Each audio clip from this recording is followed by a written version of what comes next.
The Diaspora Show is a new concept brought to you by the Digest News every Wednesday at 5 o'clock GMT.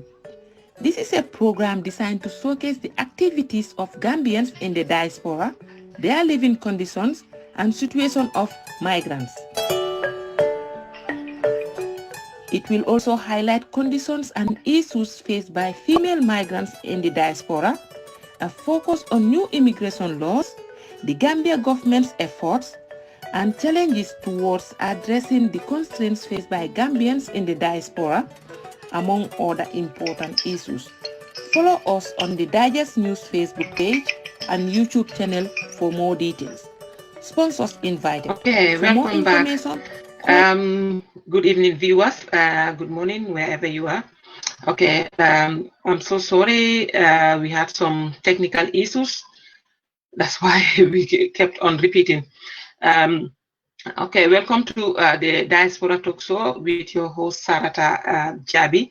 The aim of this program is to invite Gambians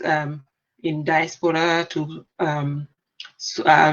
discuss about their experiences and issues that have been affecting them, and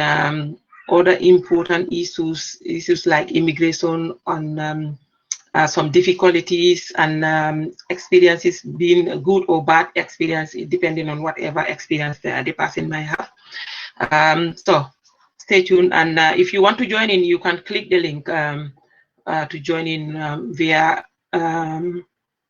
Be Live, and there is also a number pin in there where you can call to make a contribution. Assalamu alaikum bading jubir lalum be mobe konton na be dawdani be wato mintu mbaflale ali hekatu natale murtan nata ko teke murtanan nga technical issue dinne soto mulko nadiyamu kango mantara seneya kan so nata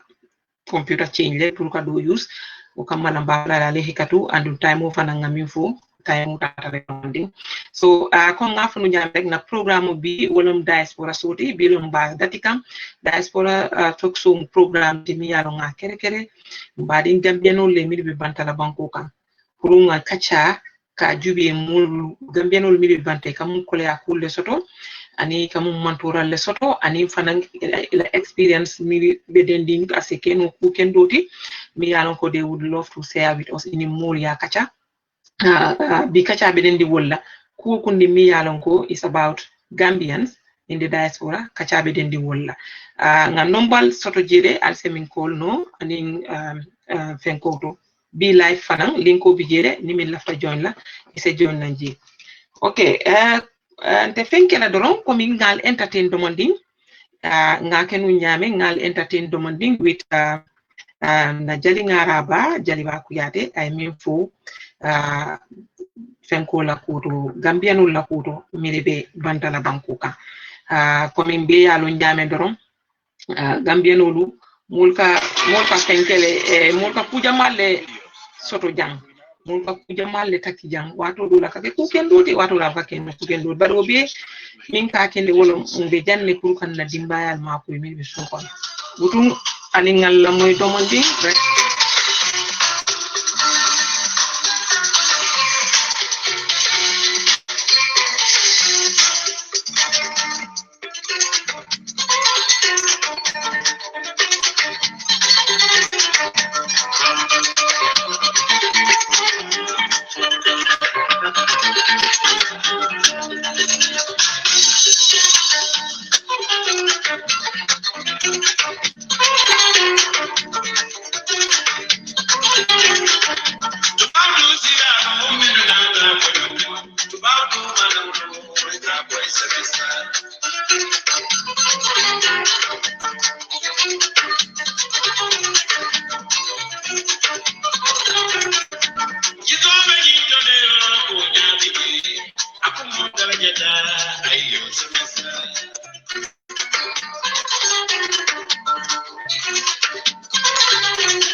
Okay, abaraka bake jaliba banko babe muli amin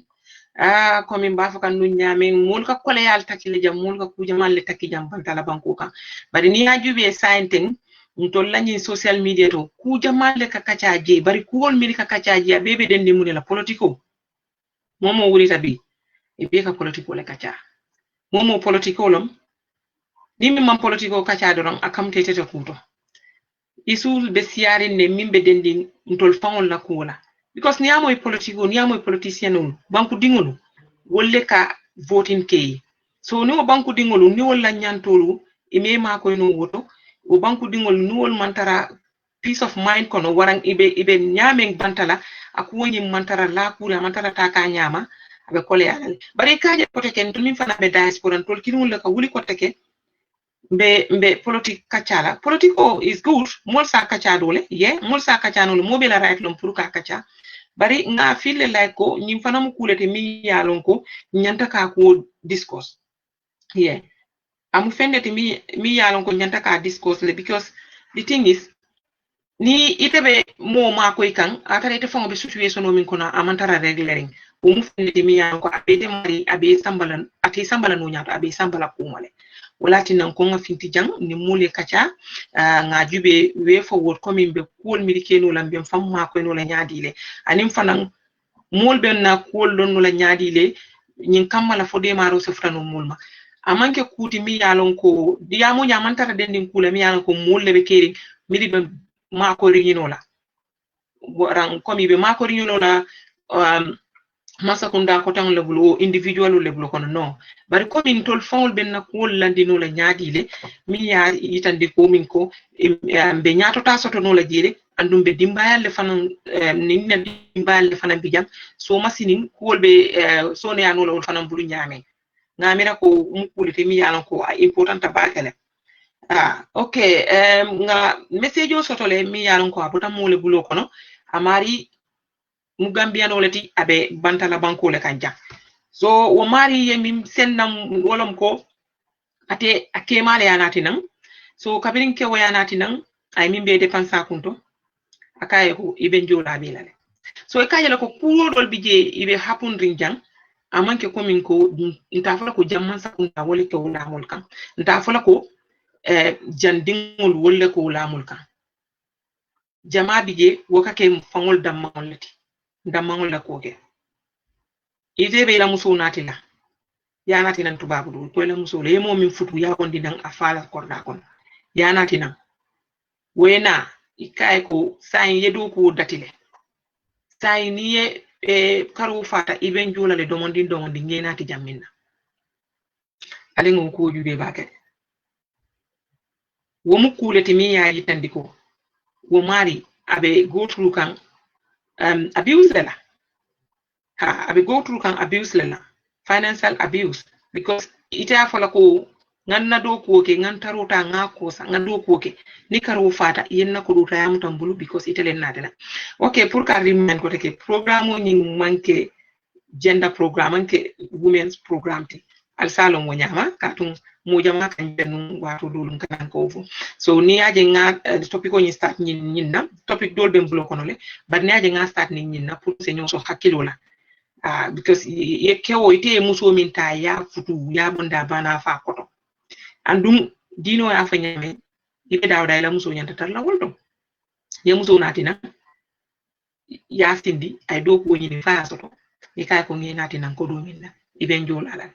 wol mu kuleti mi yalan ko gambenolu iba go tuka amanke mo beti bar mo jama bigi iba go tuka okay ni boto to ko teke yemol soto mi yalan ko itamata nan inata ni ko masilol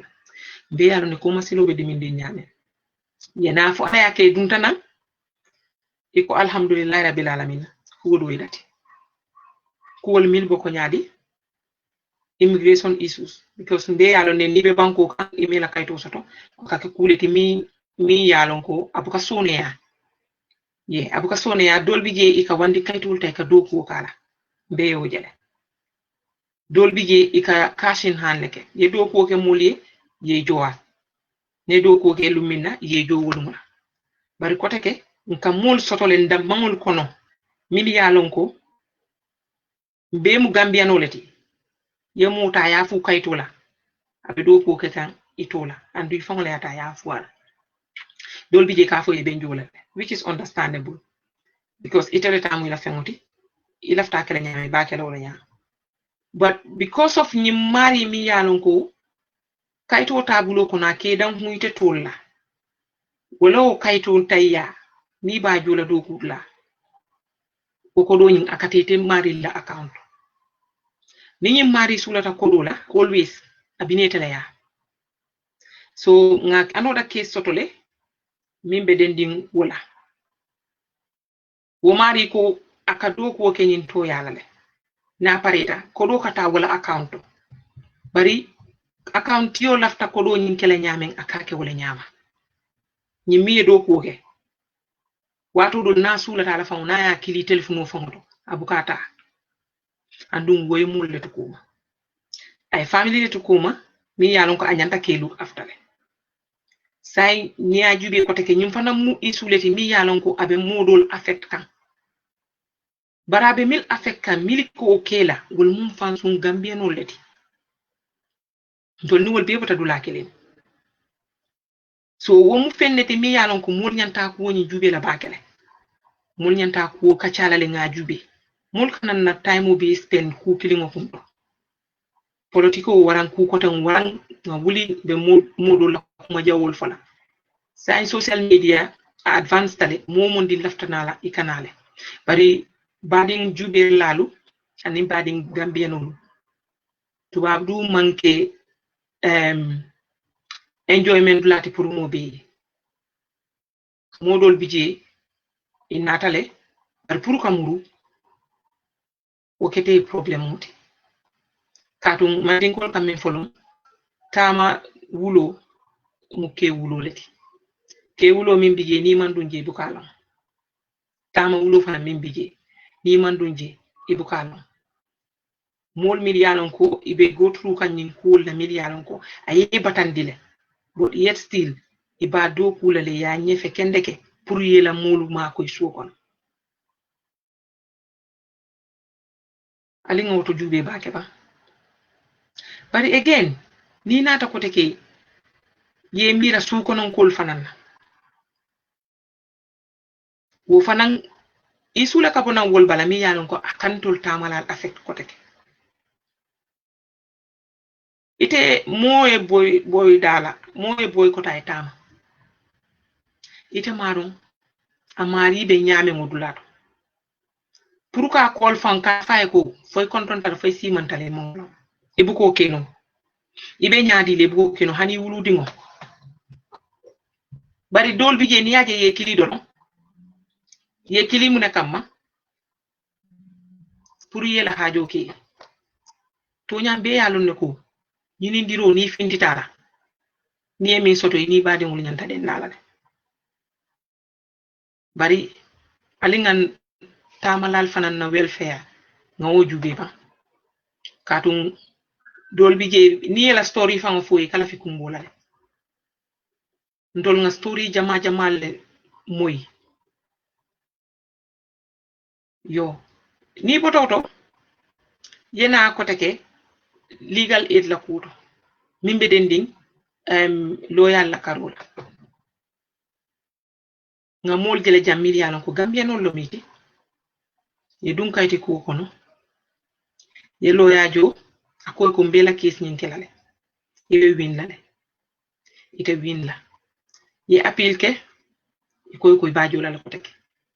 ate win la ye muru ko teke appeal ke ko teke andum appeal ibe loya nyin jolale so ni ku mimbe dendi ngo nyama ite amere o mari be mune soto nola abe millandi nola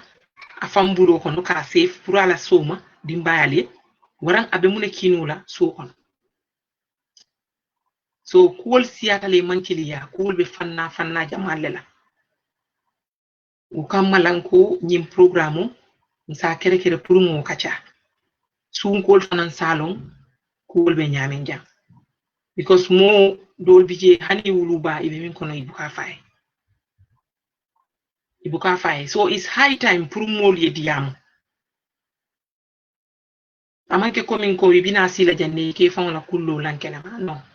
bari way forward mbe kuol keno la nyaadile kuol min yalon ko wolle be mol mako nola nkat mbe go through kan issues dolla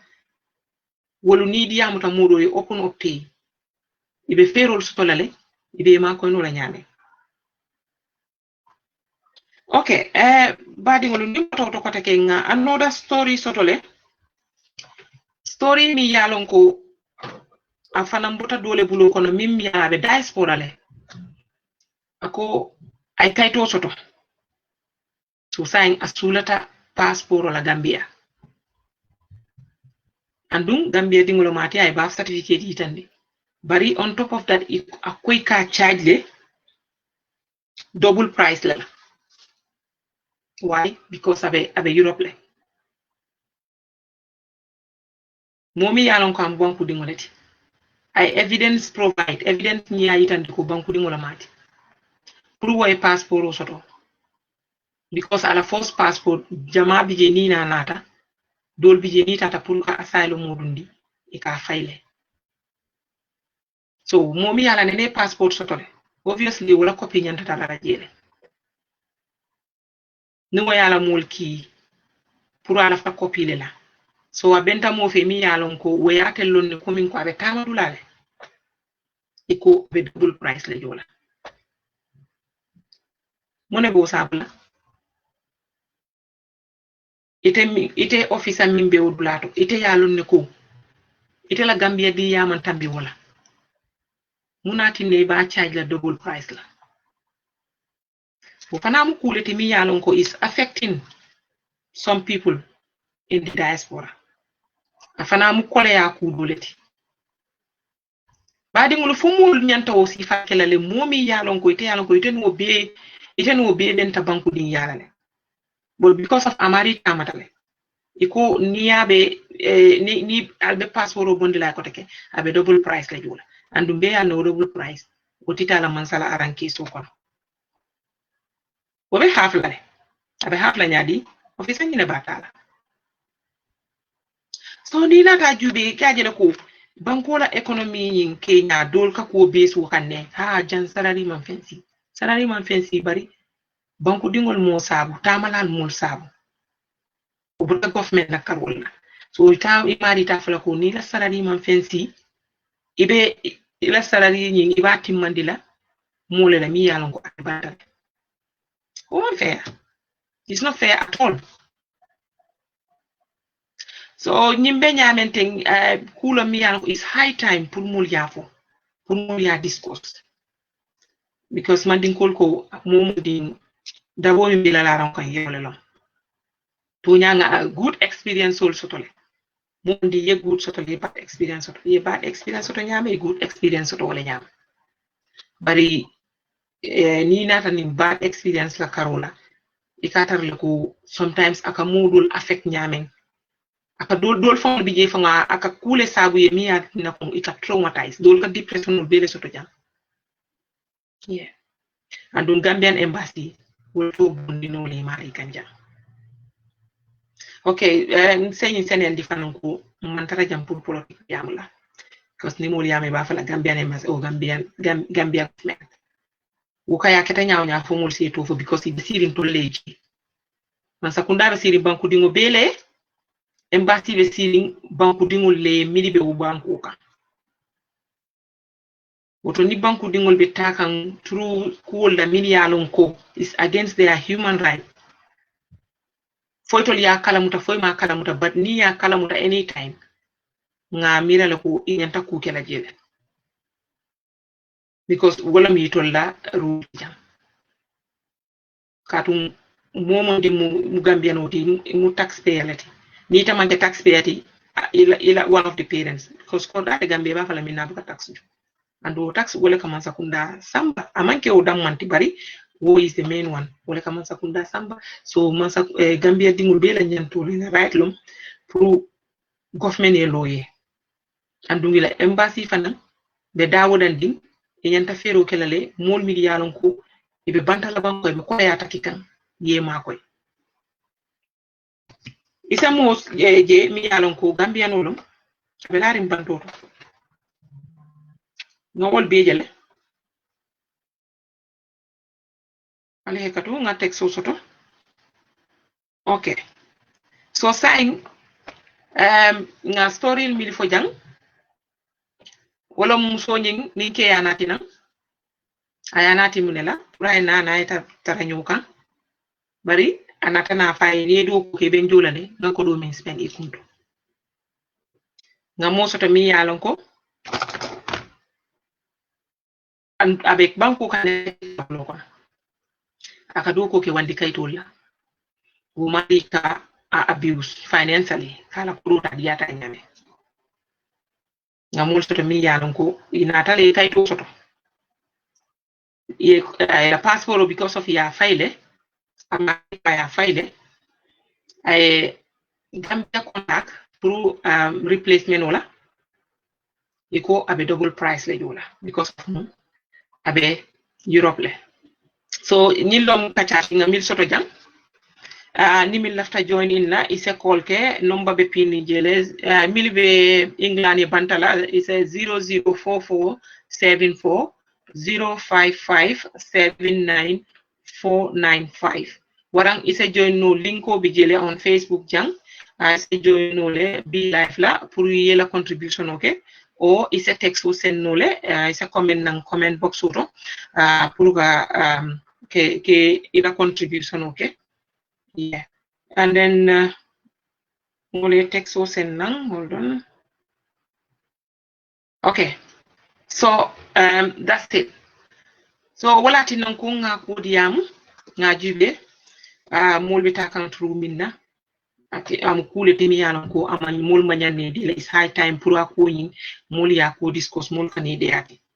be yalon ne be nyamen jang Europe comme nga fonu nyame ke wulolam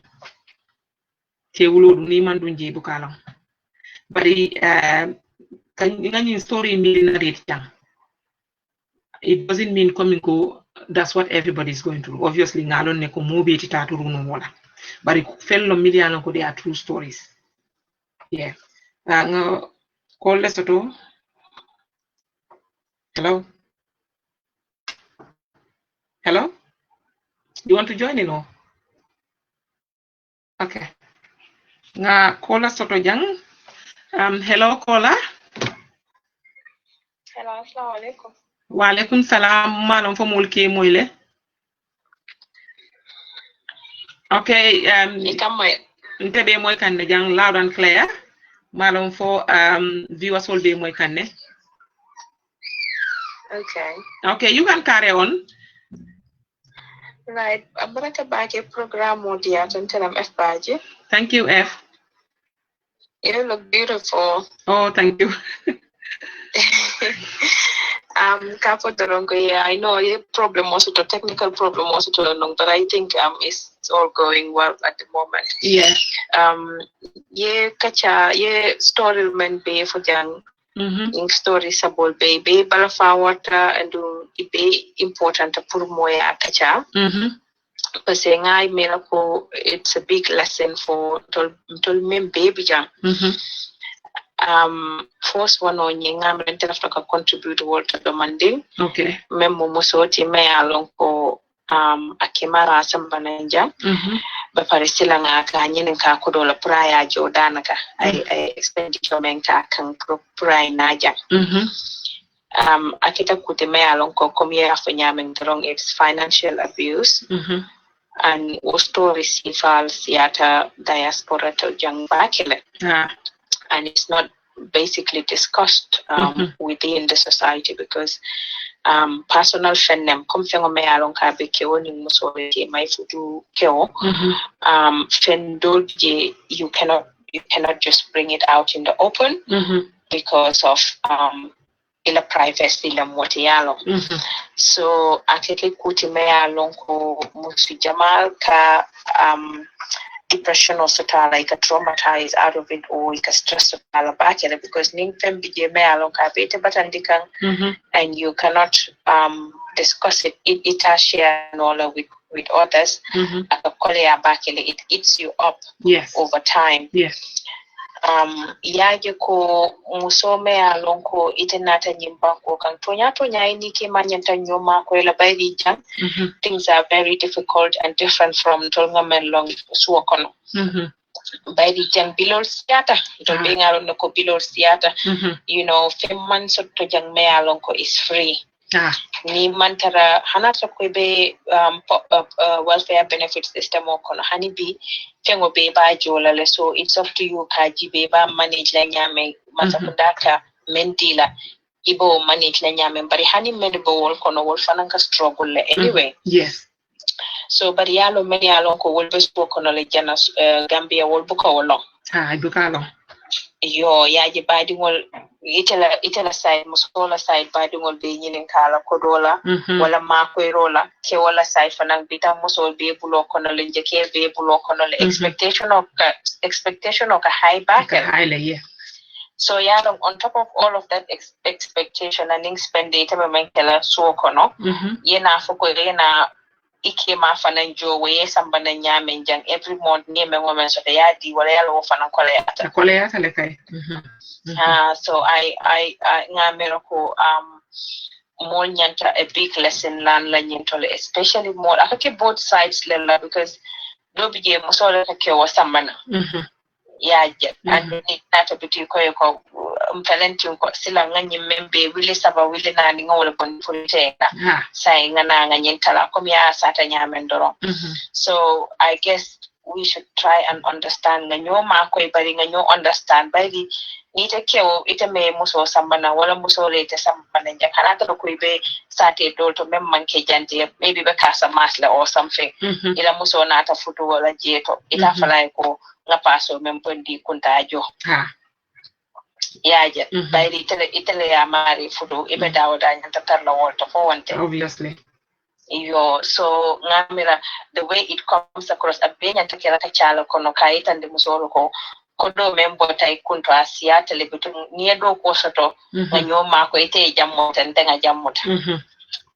ngamira that's what we have been advocating for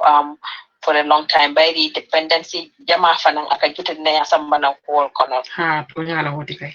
anda buka nyato ta sambana bum kono fanang so kono by the ni te buka contribute killing oda ma aleka ko beke fuaria te bannola to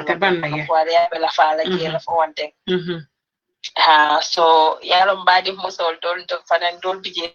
ni na ta janto ibe do ko wala nga story moyle many along ko it's from kewol ba fola ko musol kela ko dol mabole yeta kudol kar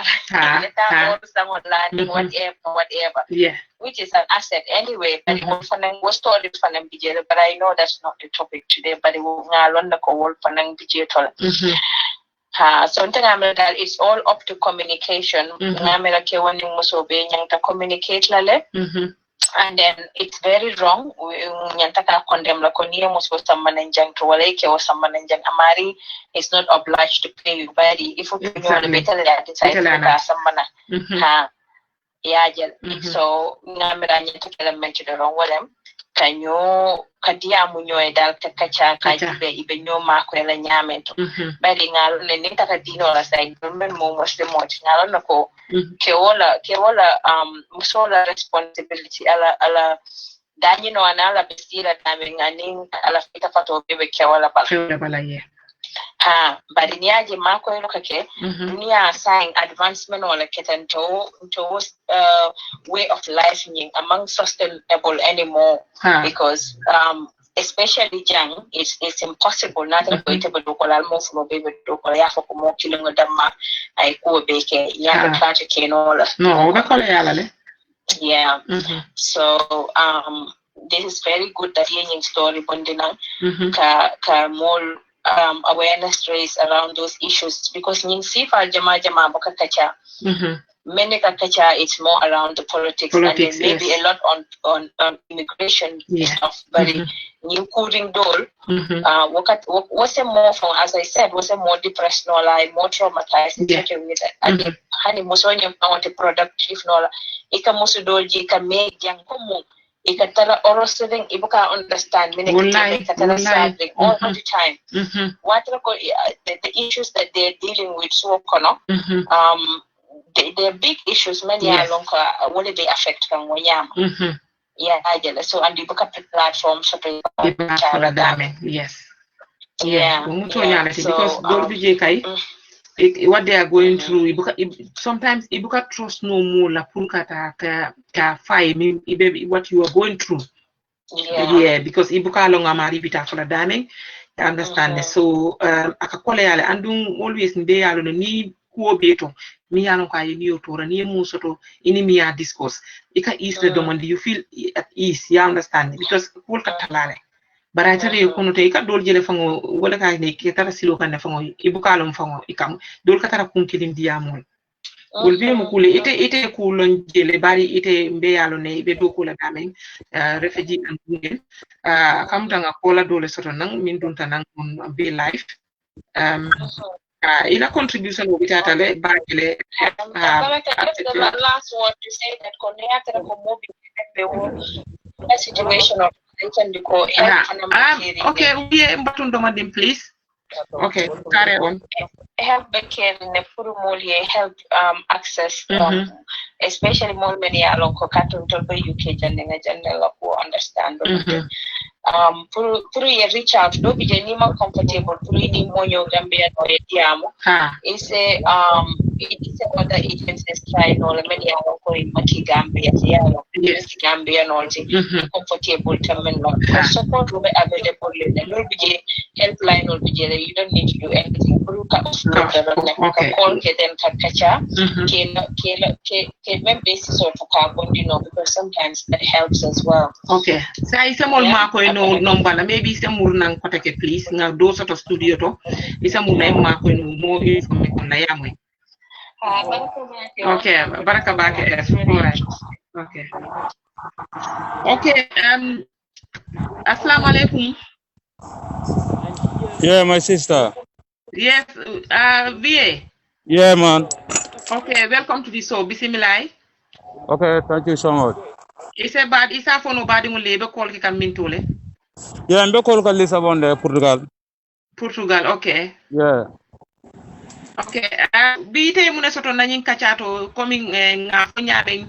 bi nakacha ñi bedendi minna wolom kuwol million ko gambiano lumba face kan bantala banko kan ko lengolu aga mili boko kabirin tamasilo kan bangorang ni nata jankayti kulu immigration kulu ani ko tengolu abeta tanata dal isus million ko mol ko le face every day. Yeah. Ite mun contribution sa toto. Yeah, mbafla kala pour karamunya betara baken sewotam kontanda bar so Gambia dulu ka bata bale soto tamesilo nyenka bafla kanati Europe kono. So kujama bije abendu kundine Gambia dulu malong because momun tamitala ni omari ani molma nyome molta lonnola. To nyalong kay. Okay, because intara mbaku yela nya problemo sot no Morocco. Okay, nte tada Morocco 2007 onya accident o soro Toronto je. Okay, nara tara hospital fo karse nya jararo kuje ba so nara jibe nunte continue no la kata no du masiro nyina fo kamuru so kono. Okay, mul matana jada kenda kunya la nyin docteur mul katar mol no ma boda nyin to nimmo problème o soro kala responsabilité ke jara ni atre vitamine o ni vitamine o le murundi e wulu rabango mun kan okay so na ranji be comme yaji kayto tembulo kono be Morocco because monin kayto bu ko fra Morocco time ola okay e ka ondo sanan ka kayto sam malile bri ID card and passport on ke be sam malle pour ka dum bandi futata Algeria fana Algeria malianol ka kayto nyilta mol bulle because o malaka dum Morocco kono ni ale ni lokita efre Spain ni mal loki fana pro iba jibele murule la dum fudo be continuer ka tu Morocco je okay birinde na problème o so ndara loptano do kare say nyaaji bende tunol ye fo nyamru soto okay muy modan na ko nyale ko say ila fa nyele ko be samala Gambia la embassy ila consulat bi time because mala fa embassy lam fo consulat le ka ondo san okay so tubabo ni nana data fo jam fudar je something sise bara kawrun ko le mo time mom malon bare 2004 anin kata 2008 on te wala nanje manon bi something sise ba ka bara kawrul en ta malon okay babo ñu na problème ñi beta be explaina e bande ko so mun ñenta tan la konta mo gambe du do fanya gambe kayto so ni bende malaka fonko l'espace inda dañu pour ko flyo ta maro kamru back to Gambia okay bara ko man tan tabulu so ate ma ko enola ikaje akada ñu bala fata ninni ko ada bare sembo tan le ka ndo san okay nara bodo tuba nara fonko sa Senegal l'ambassade fana bi ñata e la programme ñu foye nana rata Senegal l'ambassade mumi jo time wala musonye kafa Zainab Diallo to birana ta ayna programme ñu be fay o kay problème tala kay Gambia Guinée Bissau Senegal tuba bu le talandro ko bara bentel be mo kilunete okay musonye nata kanna l'espace ñi dañu kanna talo tan kan l'espace ñi da e bandi ay ya sen ay banda iro talul hono bonda la kan tanara flayo soto kanna bo Maroko kam kataji Dakar aftam bodan dara Gambia so Sénégalais ñi wala e ma koy wala Sénégalais ñi ne ma koy so Gambian o ñi ko nya ko ite ma koy nula pour yo no ako ite ma koy la ñamru because paper temple mum baytal konta boda Gambia le ka understand okay so foye pepale yitandi Sénégalais la bam mi atine ye ma koy no maytandala man pepa ytandala so because alan ko del be mo kiloneti Senegal Guinée Bissau Gambia be mo kiloneti banko ne dum futata manatra si ma ko no abe ma ko la ata mu Senegal elati to na banat men ma ko na be ma ko la lafta muruda memuru okay isem balal no ye buloni naka jija kamera ka jija le sem balal no ye ya tekun okay kamera kan yaro ni abe jija kan France no ila kuma kan mulba mo ila nyamenga abe nyebi am chikla so mun tay man kayti yitandi Sénégalais ñinna no man kayti tan Sénégal ambassade ñinna Janaba Diallo man kayti tan dala because a jibe mbedami don solo da ma ko rolo time on tabaka tamano mbetamo ko ni tubabo le muta dolo to janna so ndaka ndabe temalen katawle nya because mbukan si fo loni no time o banko nyento o kole yatale o balfa kamalo Sénégalais musundu nya jibe atanyanda atuma ko no la tam ma ko nyanda flawo da ka kata Sénégal afdan na da Gambia to akamunta ko ni ya jube bala fanyi ngolunta muso nyinna Sénégalais nyinna wala tinna ate ma ko yi kayto da de pour eta Sénégal definitely balfa dun dala bakale balfa dun dala kayto ko la anata yiro tallulle bonda adi tubabo nyina tubabo yo sika adum bulo kono akon ni tare de jite ya photo do simoto ta eta falla soko narawto ta kata fo jejwa wo ku kende balati so akamunta yalon komi wato dolu e kaymin fo komin ko banko la luwa ni mo man kayto yitandila koma bota jila man evidence yitandila e man nyannaje la ko banko dingolo bari ni nata jube fanan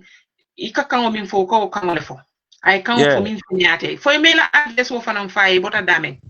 nyaabe faye nyaabe fa konta bota birkamba ko ndo nara senya fa kantela dat o to man no kun Gambia soko bolon kono Alaji Banja but I think so ata fon brinyo faye ata fon a meta derin afdana tan jabi banyan nako hana man pabilon direct bare akato moyle akato moyle because nara mu jamale tolo anyoka birim mejo bojangolo e kam lami mu jamale tolo anyoka Gambia kono e ka understand so bare nara jibe ko amalle fi kama ko ro ko don nada ko bulaje on tara Sénégalais ñi alata ko lawle natan dema nin tubabo wala natan dema fon muruda back to Gambia wo kole yatale wo story la timi ala kole yata I'm so sorry about that because sabina la time mo mina mo ma kala mo kala so mo do sasata bisto mo mala mimbe sasala ka le passé de yeta so kono kamuru ye fama to fo ila te so fo hani obe namero kanan mu kuleti mi yalon ko akole yata bakele mu ku balfa bala mo ila situation o ya fo nyamen ibu kan no fo moli muta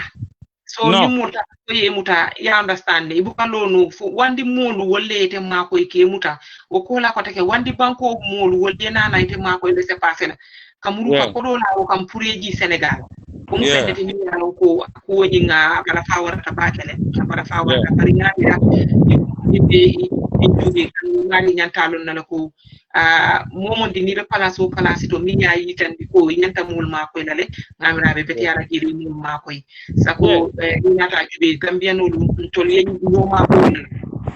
ñeñu ma ko ronne no so wota fama foli ya yara adresse o fo ya muru ko teke ay modol tol fo maybe abe ñina mutala ko yetol le moy bari de a story in I think eta babal fa wartale am so once again so itata woto inata murnan ne ko ten kodi be to naraji be so mbedame mbaloñi han sa bendu stop kan so fon simuru kan nano ka fon ka silo ñin kan na Europe kan na jararu kunya jibe na jararu okay nara tawle nyama kata fo Guinea Bissau fulake dol be nyalo mbakale ka fa doto tumane balde ole nata mako nan ka mako Guinea Bissau kayto logo faka visa dina kan o be man sakunda fulo le temba pour ni Guinea Bissau dimbuye problème o sore si samano na jan ni Guinea Bissau te jaro ne jara jam so ole ndesi jam o fulo nata mako na ole ati mako yeah okay so sign cool I hope cool be so na yari ne kodi donc alhamdulillah rabbil alamin isa fono nde nyala tentu nyakila tentu because nde muya nde asran solo time mon na mbe nyami anen bi ma mbe nyami kilinde so nare jam kono nyaw pero ko janna alhamdulillah rabbil alamin yela kato dawno ke nara je yela kato dawno ke balo mom fusiama bannara ta jaman fura jaman alhamdulillah rabbil alamin nya sukuro dundi Guinea Bissau to yara yen jara ko ala son fanna murut na sa en felenti nada Lisabon sa nara lon na kayto ko le no masa in Lisabon ja ko bete yata ala bete yata do mon dindo mon dia bebe stone ala ka stone ala wala komi ngakacha daile minna drong mun ka turul min soto ba din jubir lalu an bele ni na story moy keta ko ni ya yitande ko bala fa warta bakele bala fa warta le yemba fele ko teke once again we are so sorry bari sai alhamdulillah ikende yata ala ma kay fana sone yala amin abaraka bake okay abaraka okay okay thank you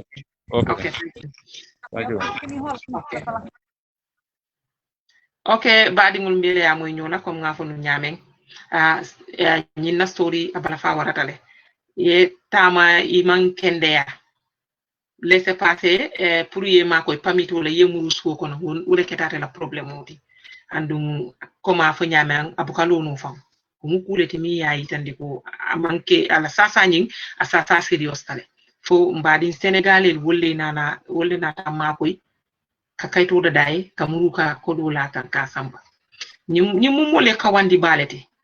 because ite momin ko abotay e yale la banku kanne tonya naman kayto yandi bar maybe amari la state nyinga be nyame ala health status at that moment is o jubeno because ngalo no ko Senegal nyin ya diala wala kamo afango yo fole ako aman kayti tandala okay sai nte fenkela drombe break tala be murla na ale domanding nyato domanding inshallah comme nga fo nyameng nale min soto dorong anything just comment or ali call kenan on the WhatsApp or be live okay bitara ni break la.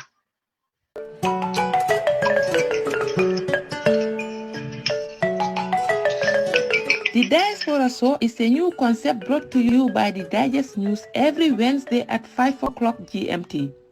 This is a program designed to showcase the activities of Gambians in the diaspora, their living conditions, and situation of migrants. It will also highlight conditions and issues faced by female migrants in the diaspora, a focus on new immigration laws, the Gambia government's efforts, and challenges towards addressing the constraints faced by Gambians in the diaspora, among other important issues. Follow us on the Digest News Facebook page and YouTube channel for more details.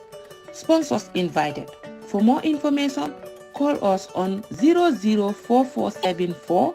05579 495.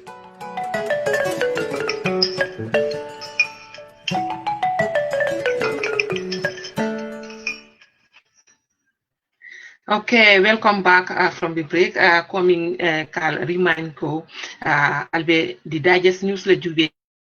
kan na programme bi wolong the diaspora talk show bantala banko kan mul kam ko le yalle soto ji mul la stama silol kam pour ka futana jang ikam ko le yalle soto ji ina to ko teke settle down ta ikam ko le yalle soto ko le yal mi yalon ko ibe bolanan suwo kono le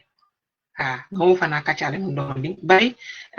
kal entertain domandi c'est jaliba pili ko teke semester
abaraka bake jaliba momo jiko be lale mo be jiko sotole bari semester mol jiko be kanne amanken dam manti jiko be mo be la kuoto bari jaliba ko mo bane sinkiri jama ikawole dañini banko duwa bali oto mo hadama dingo ni belorin sinkiro la karola be sinkiri jama dañinin na ode wol mari nyolla ku mo manyanna sila ngambulo la nyoka ngejube ko nyama coming last call bota min fo la jam atamata nanne anata dum problem ko no mi problem mo ko sasa so amam ma ko rusoto bari yet still ni sun kol malon be mo problem si fala kono mo la jiko be tarla kan ka tum be yalne dunia alota jiko le kan ndum abe banna jiko le kan so pour mol fane jiko soto molto o fana mo kuleti mi yalon ko ngatarale andum batulale dunia mo jiko lati bari mo si jiko soto e kan mo se ila hajul fuyi ise makoy bari ntol fangolu jandimbe lola modol la kuka alinga ko mo jube ban ntol fangol be siri nyaadi le jam ku jamal le be kam mulla mulbe diri ngati coming the other call I mean for Fatu Baji ala contribution oni bete ata bakele man elaborate no more because of dole be no line auto wala tinna Fatu Baji la contribution no abete ata le ay ni yitande ko communication is very important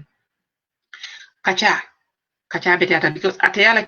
dia munin aya base damin kan wolo muso nyin min ngala story fo jang min ke male anati nan atnata so ay do ko dati kew ka fay ko iben jolal ngi nati nan ko ninka to nyam bele yalon jang bilol aka hayle bilo siata kuwol siata man kiliya bari muso fa nin kew pour yenyo makoy o man kasiya bari fen din nyaare bala kacha ku jamale kunta kacha kono lack of communication nabe dawodande ko bukata no nyama relationship ni la communication bigi abukata no nyama comme ataya fo nyame c'est nyo kacha ndino ke sa inde ngamram be nyo ma ko la maybe nin tenyinge bari kay ko ni nati nan jang ngako do mi bes feni kunto kabirin lo yalla joro ban visa fi ban an ticket or everything iben jola la domandi as if yake wandi muli fangola muso nani muso la story moy dole be kolla okay alin so domandi ngala kolla hello kolla ngaw la call ni misle so ko imbe min fokandoro if muso yewo nati nan yemuru okay another one on the line Hello. Hello, caller. Yes. Mbijang ibe call ke kam min tuan Jumala miti. Say fan introduce no please. Okay.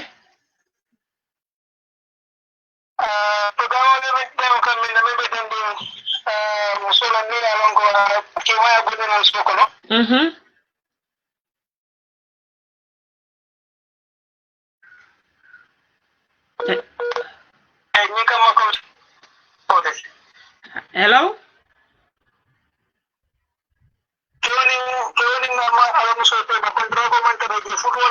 Football bije ha contract jede. It's a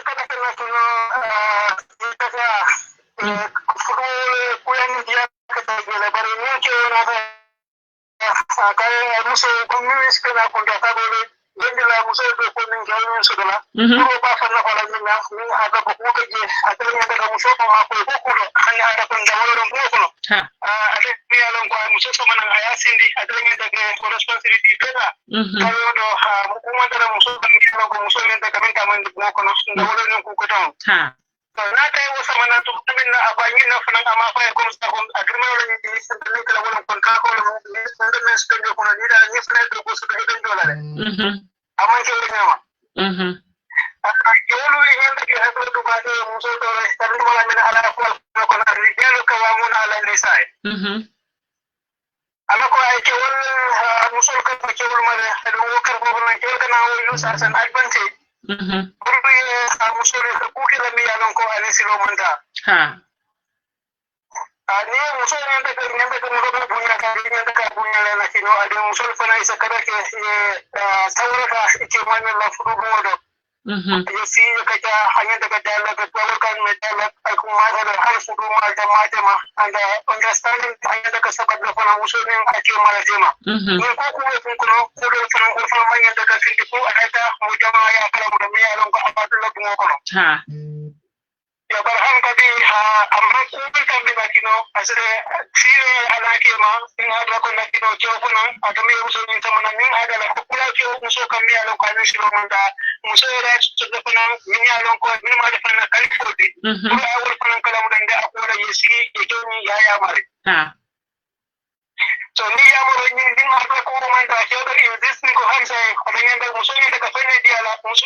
Okay, baraka bake jai. Baraka la kumu beti ata bake la kumata. Thank you. Okay, and bele ya moinyola kola mimbota diamu la minfo is very important. Alinga mira ko malaika fulale be mobi la karola. Ni fen dinke ikasa fele. Uto kumata bakele andunga minfo fanan ko futuo manke contract. Be wol ni futuo manke contract ndo amanya na kala contract. yandum ide do ko la dulato ike jole because man la fi la hakole la pour que la hakodomo woto ite fana manyanne la musula hakodomo na wara netar ko musula fana mu yalon ka bake ka kila uta manyanna pour ka ke mala hakodomo wo fana mu fenneti mi yalon ko mul nyantan hakilo tulato bake akuma yatale nyanta kan hakilo tuje bake oto sign dorong sa remind koteke number bi jere nan lafta ka kolke pour ka contribute al sake nan fanan al lafta ka join nan ne programme oto al se join nan kachani wolom okay dole be kol la koteke hello assalamu alaikum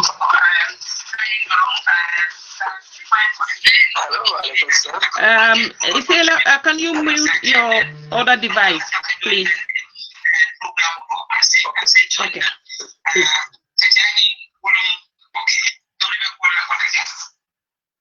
Okay, that's fine. Okay, welcome to our show. Hello. Yes, can you mute your Facebook, please?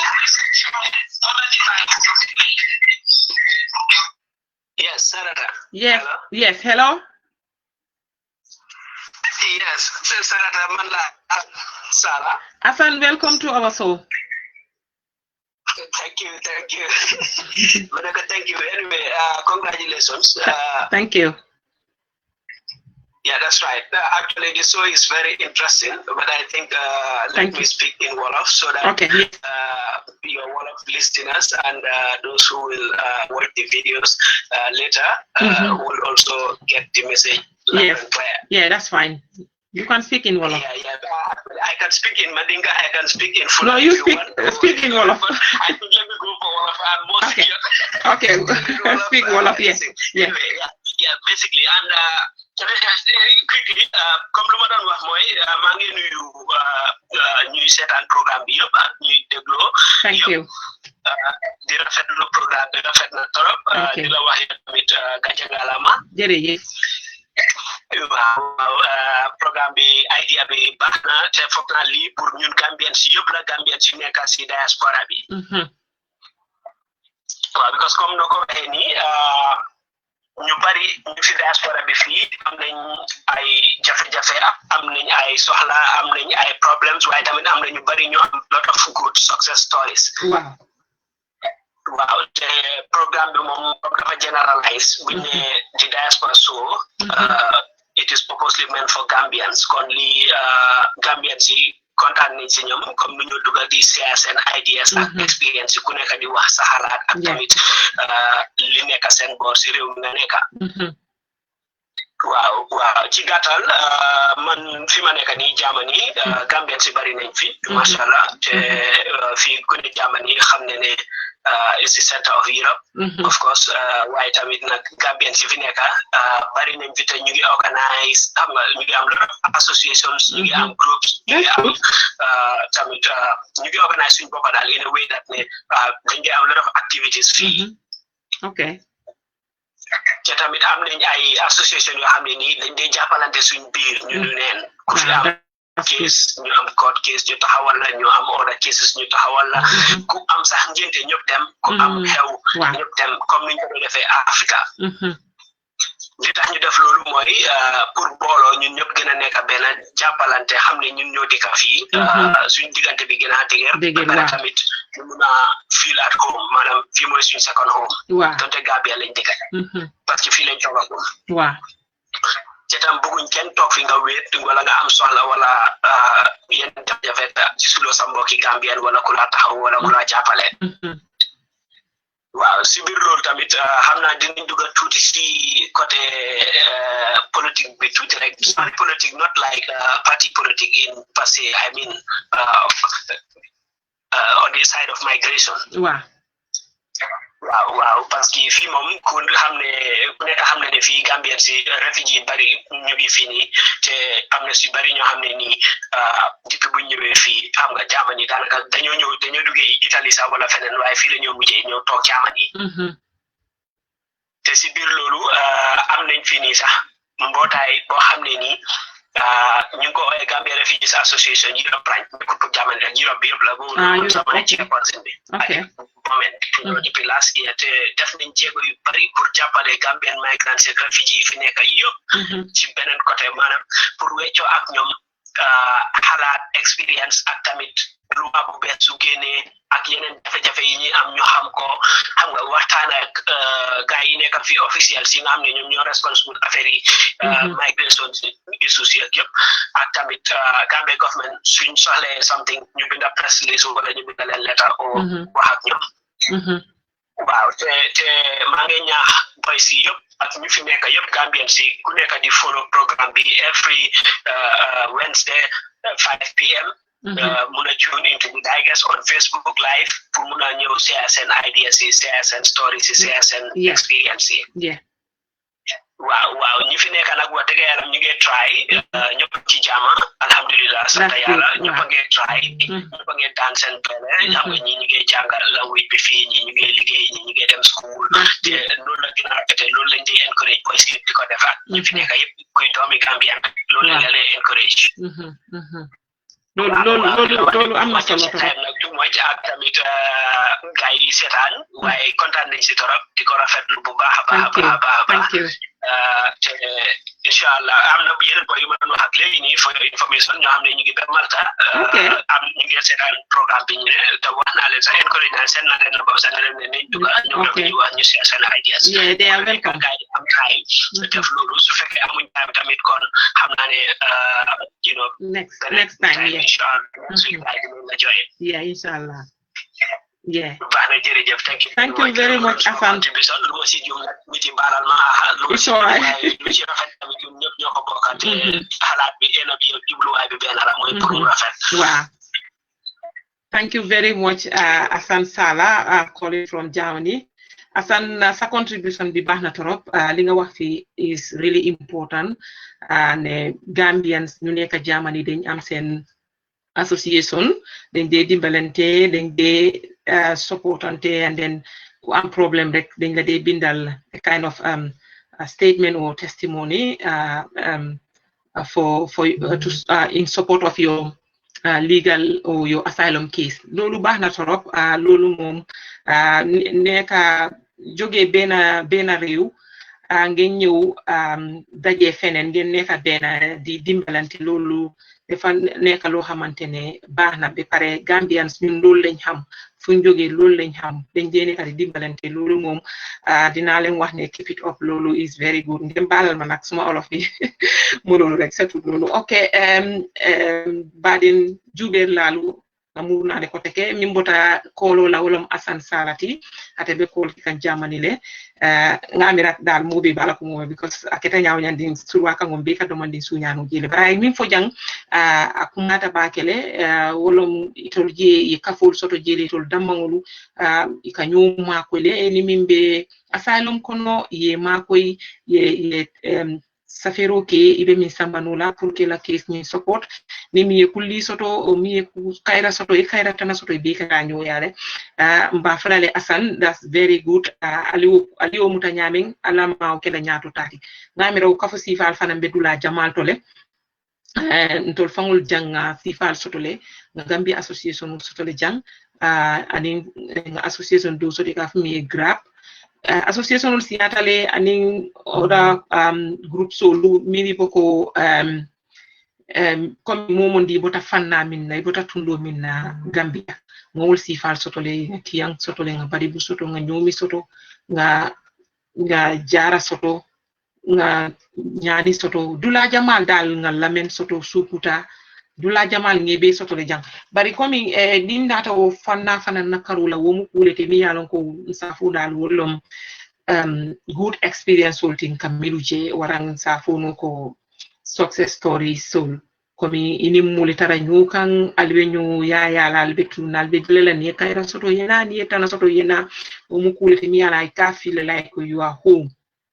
bari sometimes ikanjele fanam be wonyama akatara ko dolbije wolbe tulune be jele la bari mimbe laari ngo kunna tula ida manne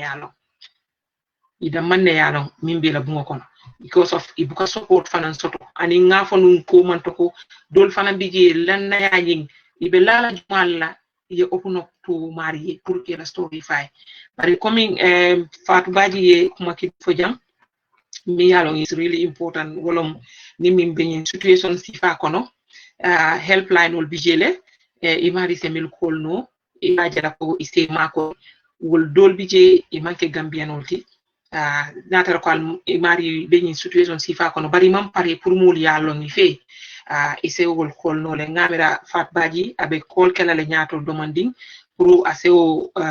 highlight no baki saje mul salon ibe mintol le kolla bani nam jam fananga kafo sotole ka fami ke afo women and girls wol fanang de lorin wo kusi falla ko min muso la Caroline family ni be situation kono mi yalon ko imam mo soto ibe ifam fola mi ye o imang along ibitala dame ni école ike signpost nole pour yeta to relevant agencies mi yalon ko wol fana be to nyato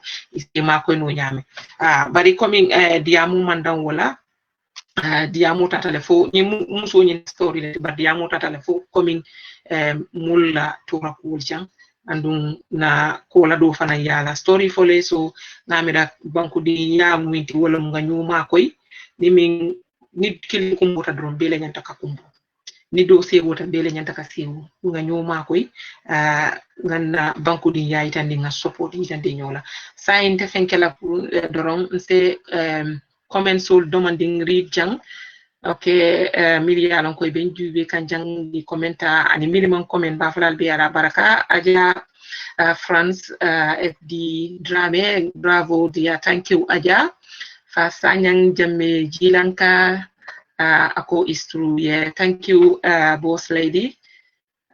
fongola sister Ami Sabali good afternoon sister good afternoon Ami Kadimane Davo oko very interesting topic thank you Kadi sister do awa kita mawa this congratulations sis this is incredible thank you mawa congratulations and sohna ngone ndaw jagne say salam sohna salam to everyone okay these are few comments we've got here and sign dorong kal hakili bulandiko albe diaspora sole jube kan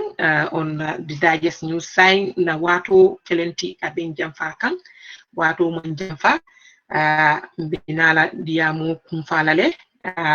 we have just 5 minutes ni atara ko ngam soto mi yalon ko you want to call in via WhatsApp or you want to join on the Be Live you can carry on okay Lamin Dari hi how are you okay Lamin I'm fine and you okay Lamin ngalon sign to join tanang diaspora talk so wala be kering molbe min discourse kan wolon cool mi yalon ko gambianolu ka face in their everyday life e ka kolea cool min face story do fana bigi e manke koleati coming asani ya fo janjam boya story min ya story ni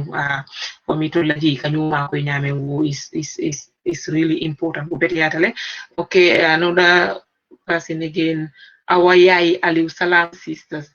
wa alaikum salam awa nanga def okay comme rek Fatou Badji ni be la moy kayse mol ma koy no wala le bangu information wala katu ila ko li stop ta dula la to mi dula important ding ba ñing helpline ñing am so ko mo dol bije wol man ak wolong dol balon na le bar dol fana maybe isa mira no ko ni man tara ni be in a different city ite do call no la andung ite be damen ngalo ne gambianol bije le bari atekela coming ko areas mil boko London o mil boko Birmingham bari coming ni mari mantara atela area la fanan ise min keno drong ni an murtana nae nomba fo jam ni ate contact or anybody contact ibe rifala le back ibe dame anim fanan fon jande ke afu menen girls na liol fanan contact pour family issues and women's issues ibal rifala le to the agencies media lon ko ibal ma ko enola okay badingulu we have about I think 3 or 4 minutes here ngamin soto time min soto amanjam fa bake bari komin doron kal hakili bulandi once again diaspora so andum so nying amanke politique kuti amanke nyo kalo numa waranka nyo kajafi amanke wuti andu bili fane yela story fo amanke komin ko ibe la futu ngone kono wanyarka no aketa kulete mi ya lonko kuma le beda ilafta kafu imalum ibafala nyame so nyul don mu example leti nyum mari nyul mi ya lonko ko ke kanyum fo wol mu example leti okay ngamira okay fat baji e message o bulanan ne on Facebook women facing financial abuse can contact the National Women's Aid number on 080 200 0247 080 2000 247 well pour mibe UK jang it's not worldwide or Europe but UK amanke kom bantala banko ka because ninko diaspora we are not talking about only UK diaspora means diaspora coming at the beginning of nyame hani mari be Senegal be diaspora be bantale as long as imantara Gambia kono be bantale so but need be UK you can call this number and waran ni mari fat baji sort on Facebook you can contact her okay mbitala with the advert from there then the program will end la.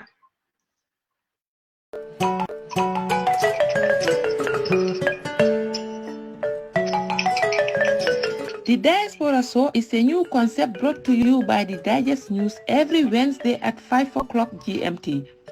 This is a program designed to showcase the activities of Gambians in the diaspora, their living conditions, and situation of migrants. It will also highlight conditions and issues faced by female migrants in the diaspora, a focus on new immigration laws, the Gambia government's efforts, and challenges towards addressing the constraints faced by Gambians in the diaspora, among other important issues. Follow us on the Digest News Facebook page and YouTube channel for more details. Sponsors invited. For more information, call us on 004474 05579 495.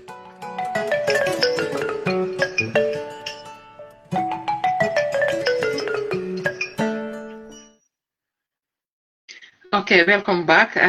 Mbele ya Bunyola. So, sa program unte fenkela fungana kumfa butungu